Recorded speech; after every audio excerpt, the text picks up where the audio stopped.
Bonjour à tous et à toutes, aujourd'hui on se retrouve pour une nouvelle vidéo de la chaîne Toys Planet TV avec un produit Prime One Studio. Que tu attendais avec impatience. J'attendais impatiemment parce que c'est une commande à moi-même. Je fais le Batman Arkham, pas Arkham, le Batman Dark Knight. 3.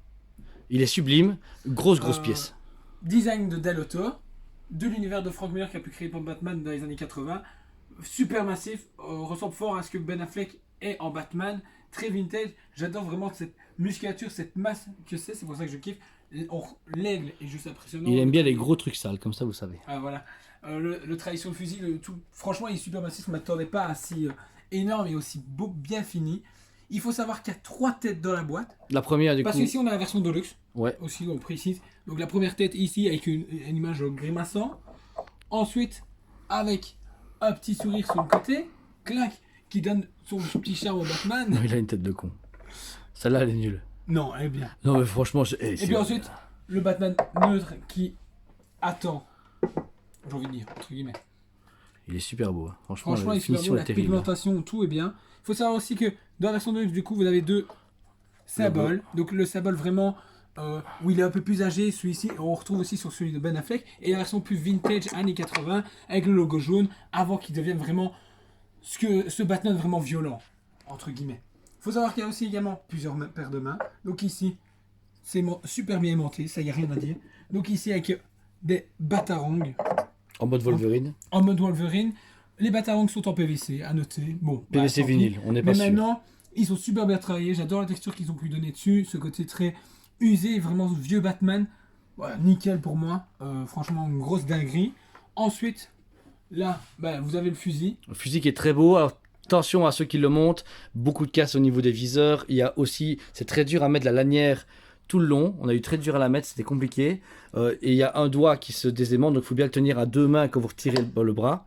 Hop, là, il y a un aimant plus une tige pour être sûr que rien ne tombe. Donc ici, on change.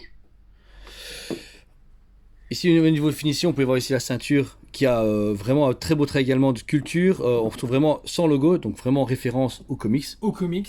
Donc ici, hop, Dernière paire de mains à la montrer. paire de mains Plus avec compliqué son à mettre. grappin. Ici.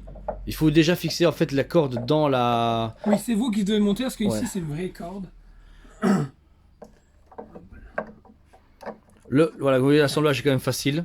Super facile, super beau travail de la part de Prime. Il est classe comme ça. Il Amoureux. est super classe. Le travail sur le socle lui-même, l'aigle avec les ailes et tout, est juste impressionnant. Ici il y a des lanières et tout également pour faire vraiment ce côté de vieille pierre, Vieille jungle de Gotham quoi. vieille jungle de Gotham. La tête est énorme. Quand vous voyez par rapport à une main, c'est le socle, il est démesuré, il est même trop grand. Je trouve que c'est C'est trop. abusé, mais c'est ce qui m'a plu. Là, pour une fois, je me suis dit, le socle vaut la peine. La cape totalement Raiden qui a vraiment cet effet juste, mais sublime. En plus, il donne un effet vraiment de boue et tout. Il est sale comme j'aime, j'ai envie de dire, entre guillemets. Il est génial. Il faut noter qu'ici, donc sans le fusil, il mesure plus ou moins 85 cm. C'est déjà Avec le balèze. fusil, on est à 1m1. La largeur aussi est pareille en fait, on est pratiquement à du 80 cm. De la cape à l'aile, ou même de l'aile à l'aile, déjà c'est déjà balèze. Déjà de Hein. l'aile à l'aile, on est à 60 cm. Si on doit compter la cape, ouais, on a 70 cm plus ou moins. Grosse envergure, c'est un peu comme Deathstroke que vous a présenté sur la chaîne. C'est une statue de dingue, mais qui prend énormément d'envergure. Mais comme vous pouvez voir, qui a vraiment une très belle finition. Ici, dans un an et demi, on recevra le Superman qui va en face. On essaiera de faire une review On fera comparative. une vidéo comparative. Et puis, ils ont teasé, il y a un moment maintenant, le Batman Armored version comics qui C'est vrai. Donc franchement, j'ai beaucoup de hype pour ce comics là. Et pour cette statue, et j'attends vraiment la suite. Voilà, donc du coup, ça fait une belle vidéo qu'on vous a fait review. Moins de temps et surtout, la pièce prend. Il y a 2 boîtes énormes de chez Prime One, Ouais, c'est abusé. limitées à 750 exemplaires. 750 exemplaires pour la Deluxe. Voilà, de luxe. Très belle pièce qu'on prend ici avec Jordan, qui est du coup très content d'avoir en face sa statue Prime One. Enfin. Voilà. Et on vous dit du coup. À très bientôt.